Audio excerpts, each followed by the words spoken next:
Commissioners, please turn your mics on. Put your right hand over your heart. Ready, begin.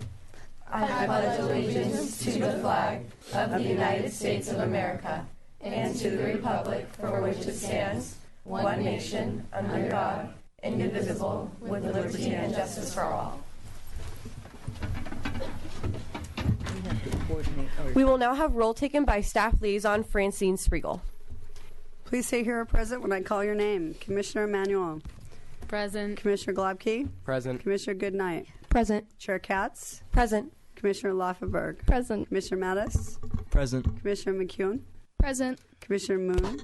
Here. Vice Chair Nash. Here. Commissioner Schlosser. Here. Commissioner Shea. Present. Commissioner Tovey. Present. Commissioner Walshaw. Here. Adult Commissioner Petrus. Present. And Adult Commissioner Martinez. Here. Thank you. At this time, I would like to say some words regarding the wildfires that we've been experiencing recently. Our thoughts and prayers are going out to all who have been affected by the wildfires, as well as our firefighters who have been selflessly putting their lives on the line to protect us. Please visit readyventura.org for facts on the fires, including road closures, evacuations, how to help, and any other incidents that may arise. Also, if you have not done so, please sign up for VC Alert at readyventuracounty.org/VC-alert and encourage all family and friends that live in the Ventura County to do the same as well. At this time, I would like to ask Commissioner Shea to introduce agenda item number 4, which is the public comment section of our meeting. This is a time of our meeting when we invite members of the public to state their concerns about youth-related issues in our city or to present items for Youth Commission consideration. At this time, there are no speaker cards. Thank you, Commissioner Shea. At this time, we are moving on to agenda item number 5, which is guest speaker. Will Commissioner McEwen please introduce this portion of the meeting? Our guest speaker is Alan E. Nelson, who has a doctorate in leadership from University of San Diego.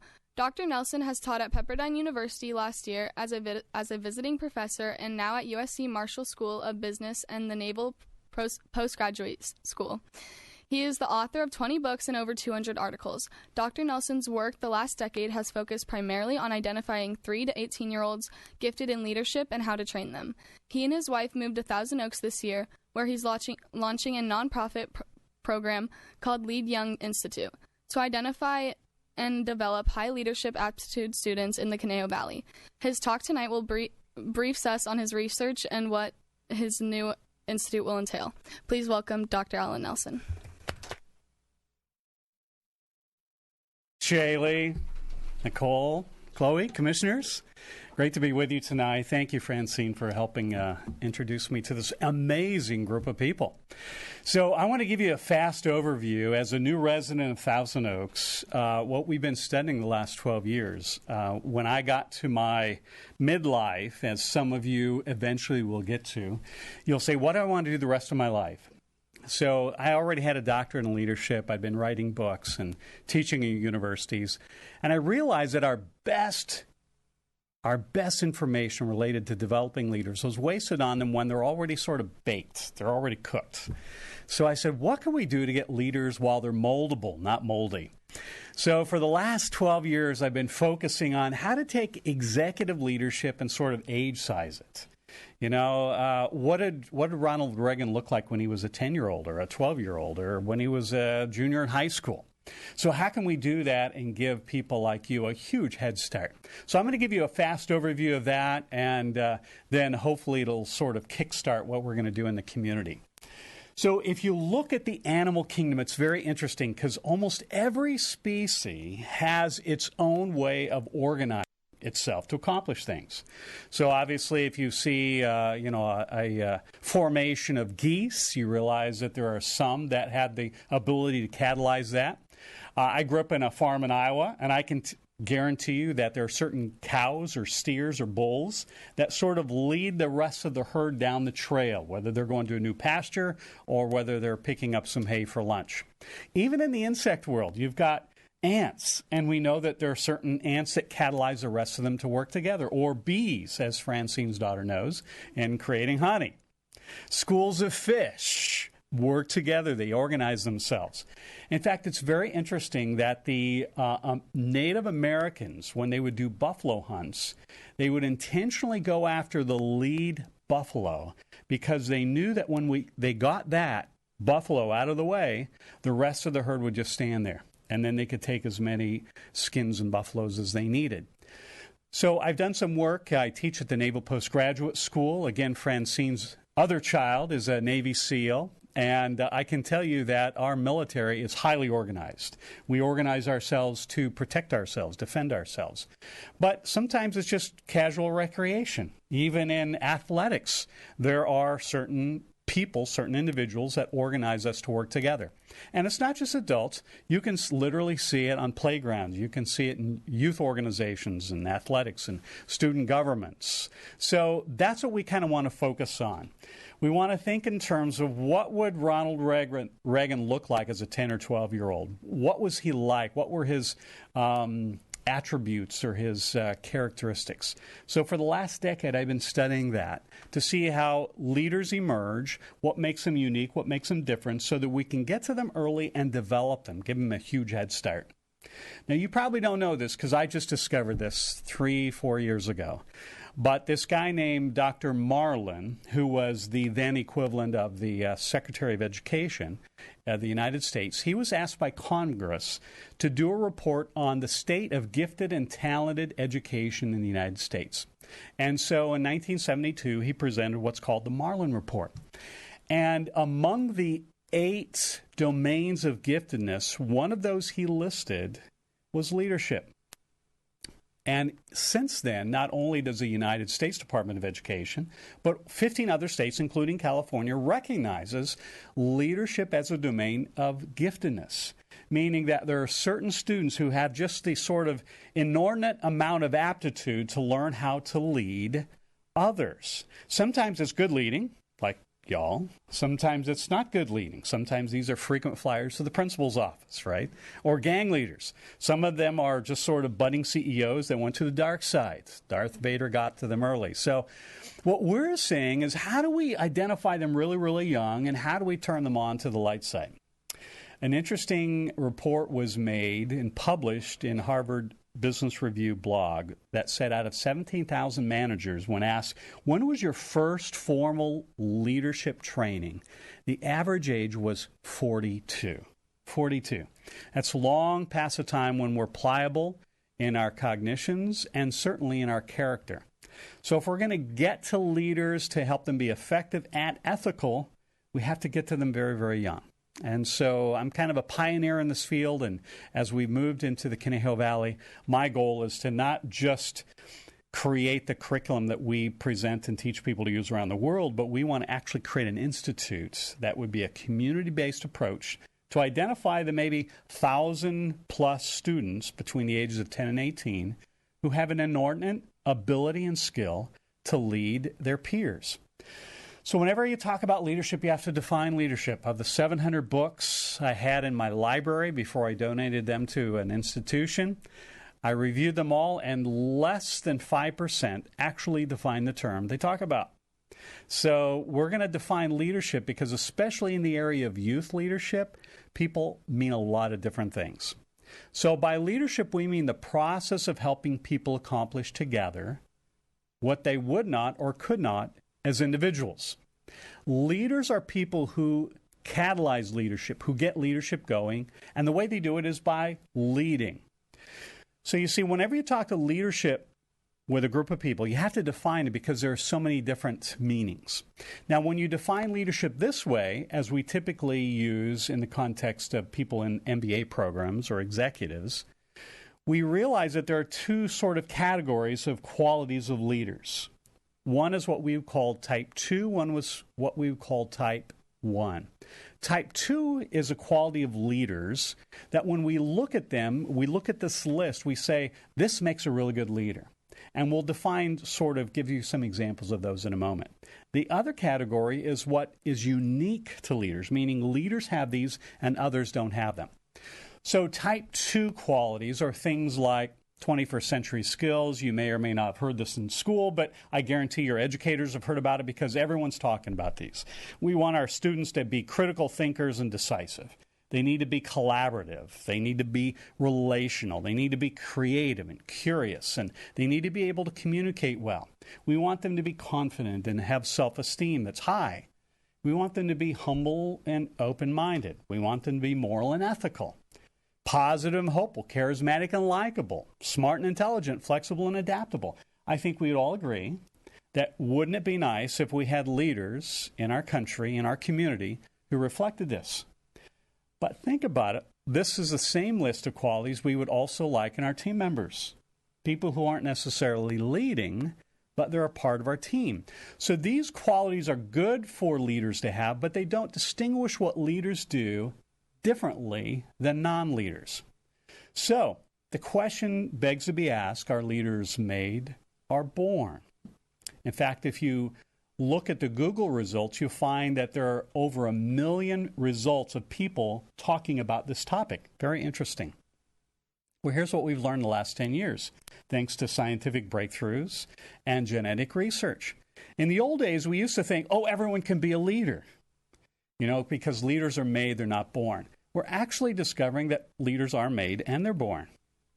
So genetic research shows us that depending on what leadership traits you look at, between 10 to 60% is basically inherited from your parents. It's in your DNA. So these natural inclinations, these natural aptitudes lend themselves to people who've discovered themselves in places of leadership or places of authority.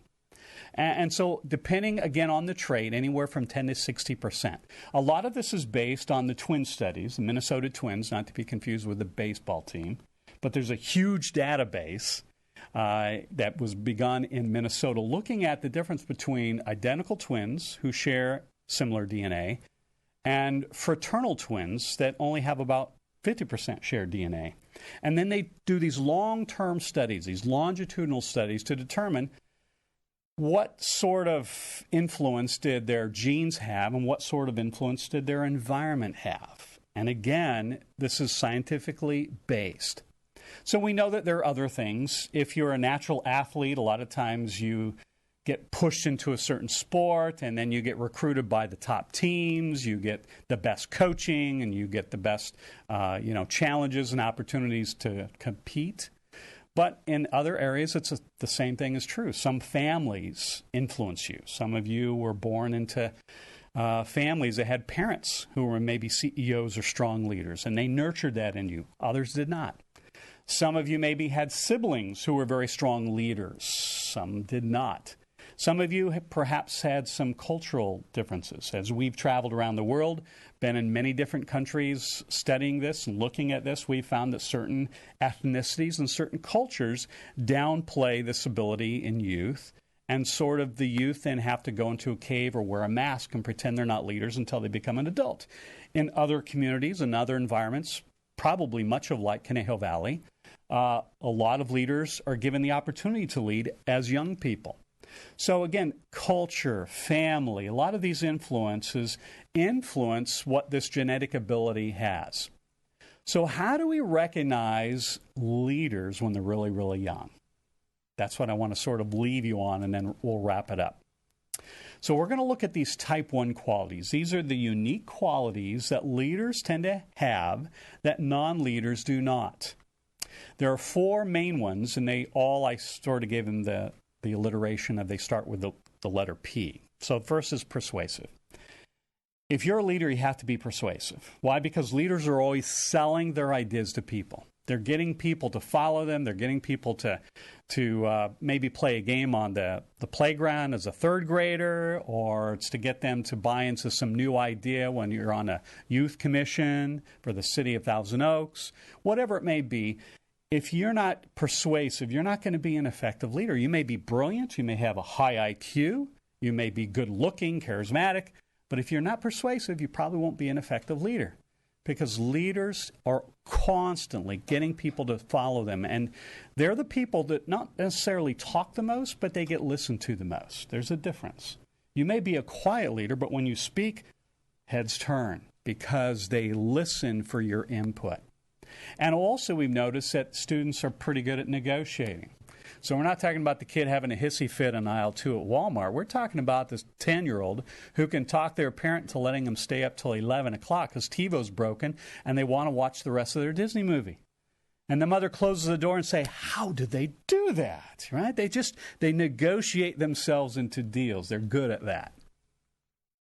A second quality is what we call propelled. They have this sort of internal combustion engine that always gets them involved in things. I'll bet that most of you in this room have a pretty strong element of being propelled because probably mom or dad or some outside force didn't make you do what you're doing here tonight. You saw an opportunity, you said, hey, this would be cool, this would be great, and you just sort of said, I'm going to do this. So what we've noticed among propelled youth is that they have that sort of desire to always do something new, do something different. It's an internal, what we call locus of control. They don't blame their situation on the environment, on the fires, on the condition. They have this sense that in spite of the conditions, I can make a difference, I can make a change. And so they tend to have a lot of projects, they have a lot going on, a lot of activities going on, and it's just not busyness, but they inspire others to follow them. They don't do it alone. A third quality is what we call planner. Now, don't confuse this with like an engineer. Engineers have great talents, but we're talking about the ability to see the big picture and also break it into sizable steps. So a planner sees where we want to go and says, okay, here's how we're going to get here, okay? And it could be something as simple as a game at recess time, or it could be a student government project, but you're good at organizing others around a certain idea, and then you break it up into tasks. You say, Shelby, here's what you're going to do, and Riley, you're going to do this, and Jacqueline, you're going to do this, and you kind of divvy out the tasks, and people say, okay, let's do it. Let me give you an example of this. I have 3 grown sons, and Josh, our middle son, all of them played competitive tennis. But when we lived in Colorado, we belonged to an indoor tennis club because it was cold in the wintertime. And Josh, he was ticked off because on Sunday afternoons they had a teen tennis program. They charged him extra money, but they didn't provide any coaching or any support. And he said, this isn't right. We're already members. They shouldn't charge us extra just to use the courts. So he actually started his own tennis club called the FOCO, Fort Collins Tennis Club. And he got his friends to join. It was $5 for the T-shirt. And they all had to bring a can of balls. And they went over to the free tennis courts at Fort Collins High School. And sometimes they would shovel the snow because it was wintertime. But they would play tennis. In fact, so many students joined his club that the tennis club actually shut down their Sunday afternoon teen program. Now, we didn't go to Josh and say, Josh, here's an idea. Let's disrupt the market. Let's begin this new tennis club. He just said, I'm going to do this. And he did it. So that's an example of sort of taking an idea and a concept and then breaking it into pieces. And then the fourth thing we see that is important for leaders to have, but also it's essential if you're going to be a leader, is you got to be comfortable with power. You got to be willing to sit in front of a bunch of people and be on TV with a microphone and speak up.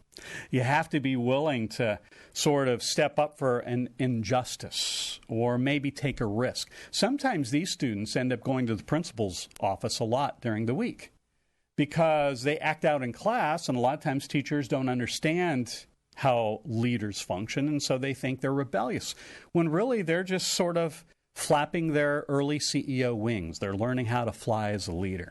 So a lot of times leaders are misunderstood. But if you're uncomfortable with power, then you're probably not going to be a good leader, because leaders have to stand in front of people, they have to take risks, and sometimes they have to confront the bullies or confront injustices. So as we look at, we realize there are probably 5 to 10% who have a gift of leadership. And because sometimes as young people we haven't had opportunities to lead, or we've been squelched by family influencers or past experiences. We sort of expanded to what we would say 10 to 20% who are habitual leaders. They're prone to lead, they want to lead, they seek leadership. 60% in the middle, they're the people who can learn leadership, but usually older as adults. They have life experience. They're not natural leaders. They don't necessarily enjoy leading, but they've learned how to lead. They're situational leaders. And the 20 to 30% at the tail end, they have no desire to lead. And if any of you have ever sat under a person in the 20 to 30% who was leading, you know how miserable that is. It's just like, oh my gosh, just do this. Okay, here's what you need to do. So we've actually created an assessment that adults can take on students. Students can take it on themselves, but it's more reliable if adults take it on the student who's seen the student in a social setting. And so what we're striving to do in Conejo Valley is begin an institute that of the 15,000 10 to 18-year-olds who live here, we want to identify the 1,000 who are in the top 7.5%. Those who just sort of have that natural desire to lead, and we want to develop their leadership. What we've learned about leadership development is that, first of all, you need to assess, because just because everyone's in the room doesn't mean you have the same aptitudes. Some of us are good at sports, some of us are good at math, some of us are good at language, some of us are good at art, some of us are good at leading. So if you're good at leading, those are the people we're sort of looking for. We also want to give them executive skills. In leadership development, the typical school government just sort of throws you into activities and says, okay, plan homecoming, plan yearbook, plan a student rally. But they don't give you the skills to do that, which is kind of weird when education is all about developing you, but they fail to develop your leadership side. So we want to actually give you executive skills so that when you get into a leadership situation, you know what to do, how to do it, and give you some coaching how to do it. And then also, we want to take these 1,000 students we hopefully will eventually identify, and we want to get them into sort of a leadership tribe, so that it's not just a once-a-year sort of training event, but that we nurture, we mentor, and we invest for all of those years you live in the area, and then you become a mentor of other young leaders, whether you stay or whether you go. And then the side thing we're doing is we're doing more research. We want to develop an institute that does research, and I've already got 3 PhDs from around the country who are brainstorming with me on projects we can do to analyze how to identify leaders early, how to train them effectively, and how to measure the results. So what I hope all of you do is keep doing a great job at the TO Youth Commission, and I hope you'll pass the word about Lead Young Institute, because we believe in you and we want you to change the world. Thanks very much. They may have questions for you. You want to say about that? Go ahead, you guys. Introduce. Yeah, Nicole? First of all, thank you very much for the presentation. And I just have a quick question. How can local youth get involved with your institute early on? Like, how can we help out? How can we be involved? I think the best way, we're doing some seminars around, but the best way is just go to the website and sort of check it out. It's leadyoungtraining.com, leadyoungtraining.com. And there's a tab there for the Lead Young Institute. So we have a lot of curricula that we teach people to use around the world, but there's one tab just for Conejo Valley. Okay. It talks about this institute. Great. Thank you very much. You bet. Hello, thank you for coming. How would you recommend people with type 2 traits to develop type 1 traits, or is that just based off of genetics? Oh, that's a great question, Peyton. You know, the funny thing is in our culture is we've sort of bought into this. I was in Bill Damon's office. He's at Stanford University. He's a director of the Center for Adolescence at Stanford University. It's in the School of Education. He said, the United States probably values equality more than any other country in the world. He says the problem is that in the typical school, we try to treat everybody the same. So instead of identifying those who have special energies to get things done or creativity, we want to treat everybody the same. The problem with that is we do a disservice to those who have a special ability. So just think of your travel soccer team. There are certain athletes who have the ability to kick a ball and run faster and be more agile than the rest. So they make the start of the travel team. We're sort of looking for that travel team. So it's not that type 2 are bad. It's just that type 2 qualities don't distinguish the uniqueness leaders have, the unique qualities leaders have. So I think what we usually do when we work with adults is we try to help them develop their type 2 qualities to make them better leaders. But what I'm looking at is type 1 qualities so that we can understand who has the ability to emerge as a leader and then to develop their type 2. Yeah, good question. Anyone else? Thank you for coming, Dr. Nelson. Thanks, Shane.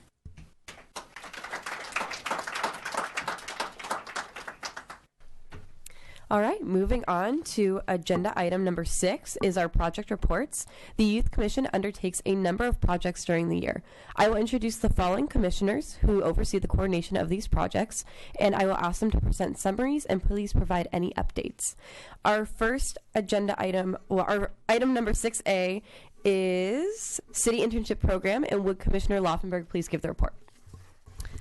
Thank you, Chair Katz. For our 2018 city program, we now have our updated webpage at www.toaks.org/city, and there you're going to find a link to an updated business commitment form for any businesses interested in hosting an intern this summer of 2018.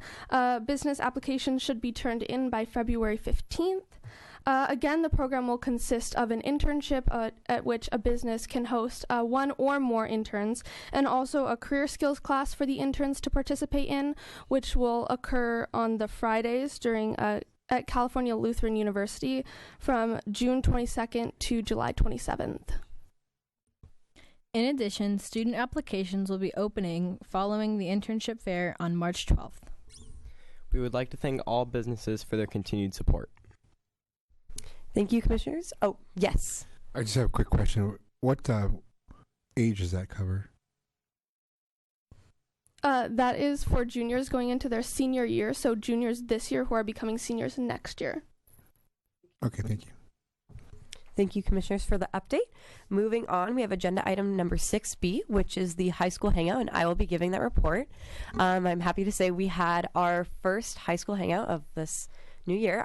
It was on Friday at Art Track. It was from 7 to 10 p.m. and it was one of our best attended events. We had nearly 50 students from all of our local high schools attending. So it was a really great mix of students coming all together from all over the Conejo Valley to create art and have a good time, eat food, meet new friends. Our theme was cookies and cocoa, and we're really looking forward to doing another one, which we have scheduled on the first Friday of February, and the theme is peace and love. So stay tuned for more updates on that. I would like to thank everybody who came out to our high school hangout last week, and I would like to thank the Art Track staff, who was incredible in helping us put on this event, and I look forward to seeing more people at our next one in February. Moving on, we have agenda item 6B, which is 6C, my bad, 6C, which is the therapeutic dance. Would Commissioner Tovey please give the update? Hi everyone, my name is Peyton. This year I'm the chair of our therapeutic dance. For those of you that don't know, the therapeutic dance is a prom-like experience for teens with special needs. This year's theme is 80s Party, a Blast from the Past, and we've started planning our decorations, food, and entertainment, and we are really excited for this spectacular night. Thank you, Commissioner Tovey. Moving on to agenda item 6D, we have our Youth Leadership Summit, and would Commissioner Walshaw please give the report? Of course. Our biennial Youth Leadership Summit is coming up on February 8th, and that is from 4 to 8 p.m. If you're unfamiliar with this event, it's a really awesome event where youth in the community from 7th to 12th grade can incite changes in our community and speak in roundtable discussions with community leaders. And we'll also be having our keynote speaker, who's also our guest speaker today, Dr. Alan E. Nelson. And if you'd like to learn more about him, please go to leadyoungtraining.com. And to apply, please go to toyouth.org. Thank you. And then moving on, we have agenda item 6E, which is the Youth Recognition Awards. Would Commissioner Moon please give the report?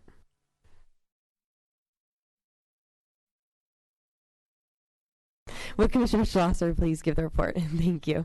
Okay, so our applications are now open, and they will be open till the 28th, and so we encourage everyone to apply or have their administrators have them apply to get an interview for the awards this year. Thank you. Please go to toaks.org/youth for the application forms and more information. Thank you, Commissioners. At this time, I will turn the meeting over to Vice Chair Nash. Item number 7 is school liaison reports. In addition to being an advisory body to City Council, the Youth Commission appoints commissioners to act as liaisons to various youth organizations.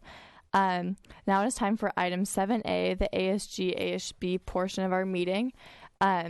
Will Samantha and Jake from Redwood Middle School please present your report?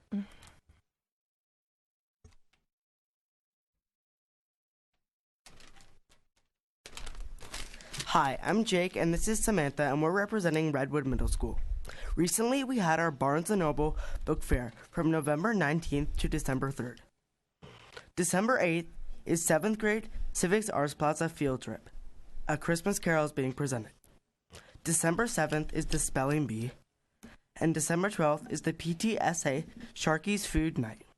1:45, Boys Volleyball Tryouts. December 14th is the Boys Volleyball Continued Tryouts. On December 15th, we have Redwood Middle School Performing Arts Assembly, and at 8 o'clock is Student of the Month. The Holiday Lip Sync Battle will be at December 19th, and 7 p.m. Chorus Winter Concert. Ugly Sweater Day is in December 20th, and Trimester 1 Renaissance Lunch is at day 2. December 22nd is January 1st Winter Break. December 22nd through January 1st is winter break. Thank you.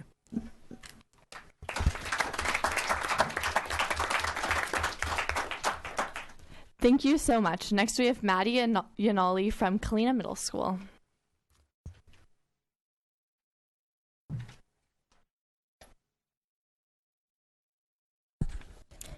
Thank you. Hello everyone, my name is Maddie and this is Yaneli, and we proudly represent Kalina. First off, ASB recently had a busy Friday, ending the week with the Big Bang. We had Jersey Day and continue the theme with a soccer LTA, which is lunchtime activity. The students represented their core classes and competed for Cody points by juggling a ball on their knees. It was a huge success with over 200 students watching. That same day, we rewarded Cody Trimester 1 winners, giving first place hot chocolate and donuts, second place donuts, and third place bags of candy. Then thanking them for showing our school spirit and participating. Next week, we will begin to show holiday spirit by kicking off with a classic Ugly Sweater Day on December 15th. And we will end with Pajama Day on our last day before break on the 21st. Our next Renaissance will be Mrs. Fields Cookies and will be our last before the break. Also, in Web, we are beginning a STAR project, which is where 6th graders are able to write one of their wishes on a star and turn them into Web. And we will try our very best to grant all of their wishes. Last year, we got wishes such as baby blankets for their younger siblings who didn't have one, and even computers for doing homework, and we were able to grant those kinds of wishes.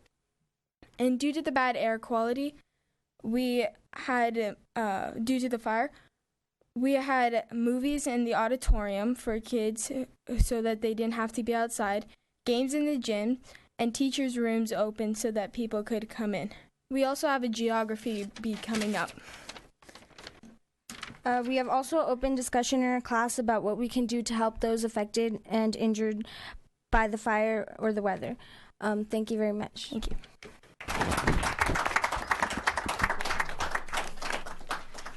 Thank you. Next we have Jenna and Eden from Sycamore Canyon School.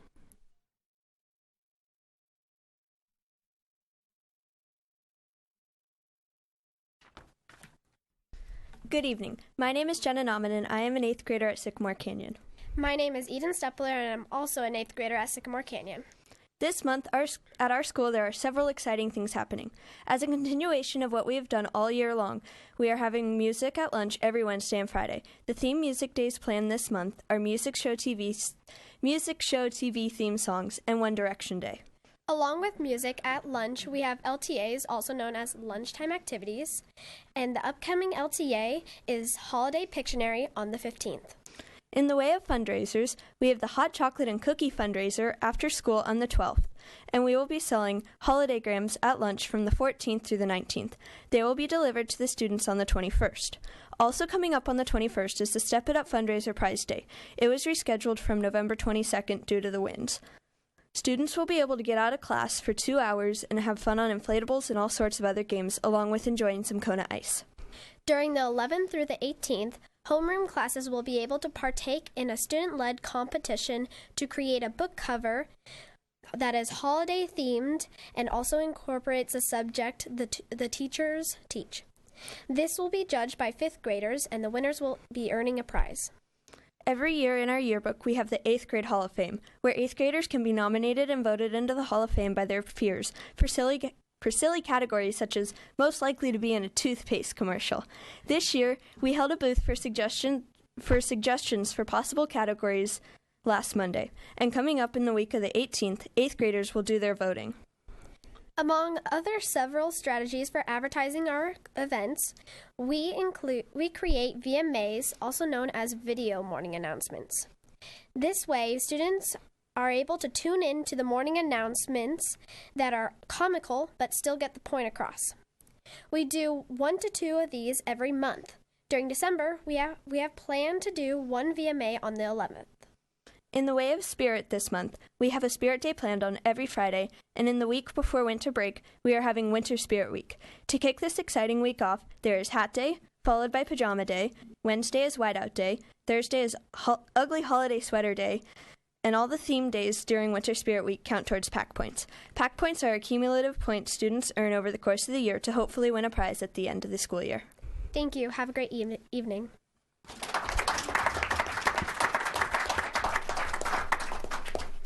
Thank you. Next, we have Sophia from Lorena. Okay, good afternoon. Things are looking very merry at Lorena.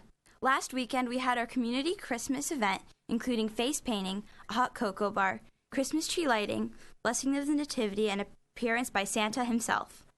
We are also spreading the Christmas spirit to the community by once again participating in our school's Adopt a Family program. Each religion class has taken on buying and wrapping all Christmas presents for one family in need. Next week is our school's Christmas Spirit Week, including cookie decorating at lunch and an ugly Christmas sweater contest. Our winter sports are in full swing, with our equestrian team having their second show of the season and our soccer team having their first game next week. And of course, Christmas break starting on the week of the 25th. But right before that, it's everyone's favorite time of the Christmas season, finals. Thank you.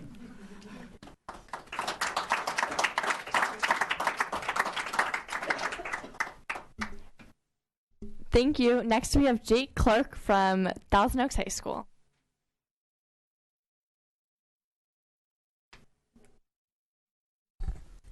Good afternoon, everyone. I'm Jake Clark, president of Thousand Oaks High School. And as Dr. Nelson was saying, TO is always working together like a school of fish to get everything done. The Thanksgiving food drive, hosted by Project Concern, brought in enough canned goods and frozen turkeys to support 31 families. This Saturday, TOHS Band and their Booster Club are hosting the Hollywood Knights basketball team for a night of music, fun, and a basketball game of celebrity stars versus our very own TOHS staff and faculty. The TOHS dance program will present their annual fall dance showcase entitled Around the World in Dance on Thursday, Friday, and Saturday at 7 p.m. and a Saturday matinee show at 1 p.m. Cheer will compete this Saturday in Irvine for their first competition. And we also are hosting Toys for Tots. Our winter rally is on December 15th with the theme being Candyland. And finally, the week after that, since our rally is the week before break, we want to have a Swinter Week from December 18th to 21st. So every day in the quad, we will have fun activities to promote the holiday spirit. Thank you so much. Thank you. Next, we have Rita from Newbury Park High School.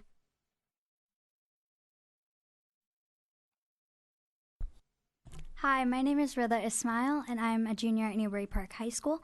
So in the month of December, we have a lot of events planned. So boat races are on December 14th at 3 p.m. in the NPHS pool. The winter dance concert is on December 14th, 15th, and 16th at 7 p.m. and on December 16th at 2 p.m. as well. Tickets are $10. At the NPHS Orchestra concert is on December 22nd at 7 p.m. And we just had our blood drive on December 5th from 8:15 to 1:15 p.m. We also have 3 different fundraisers happening in the month of December. We have two soccer fundraisers, and that's at Billy D's Backyard Barbecue on December 13th from 10:30 a.m. to 9 p.m. and at Presto Pasta anytime on December 20th. The baseball team is doing their annual Christmas tree lot, and the hours are Monday through Fridays from 5 to 9 p.m. and Saturdays through Sundays from 9 a.m. to 9 p.m. Santa will also be arriving on December 3rd from 5 to 7 p.m. and on December 10th from 1 to 3 p.m. Thank you. Thank you, and thank you for all those representatives who came out to make reports for your schools. We encourage all ASB/ASGs to send your representatives each month.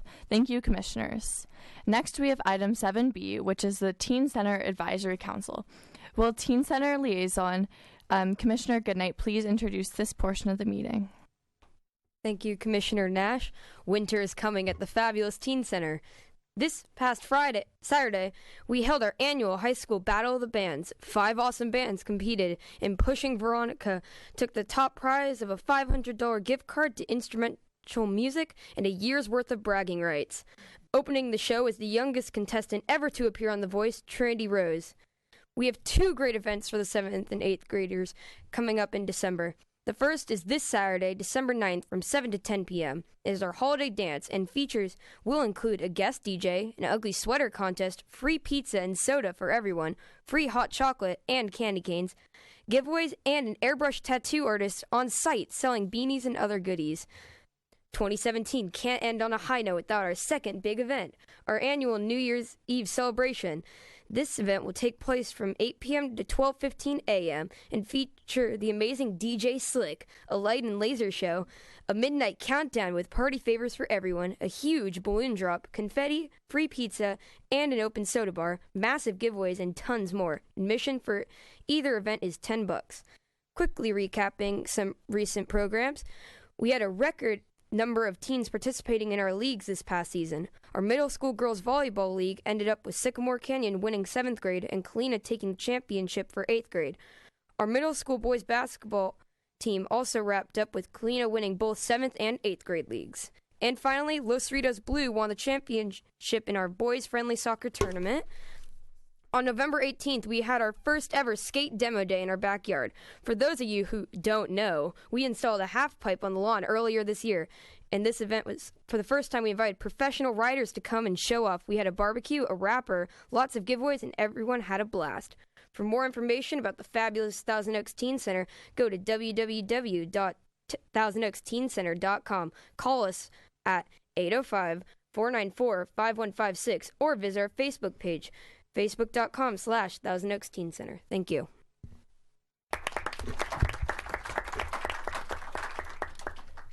Thank you, Commissioner Goodnight. Will Commissioner Moon please give our item 7C, the Thousand Oaks Library Teen Advisory League, or total item on the agenda?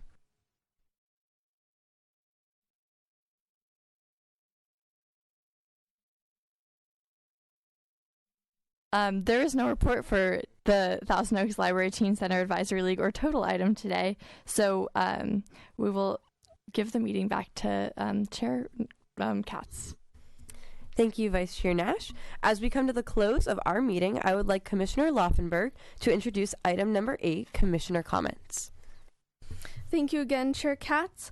This is the last portion of our meeting where commissioners can provide information, comments, or announcements of which no action by the commission will be taken. At this time, are there any commissioner comments? Commissioner Walshaw.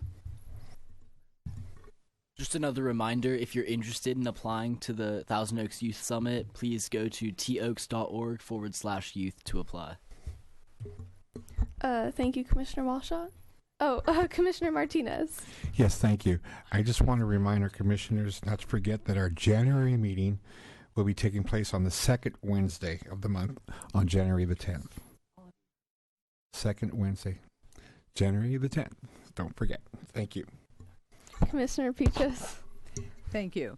I just would like to mention that tomorrow at the United Methodist Church of Thousand Oaks on Jans Road, the poinsettia fundraiser that we do for Caneo Youth Employment is taking place. So if you've not placed an order with us, we're able to get extra red plants, and we're selling them for $12 a piece, and they're of high florist quality.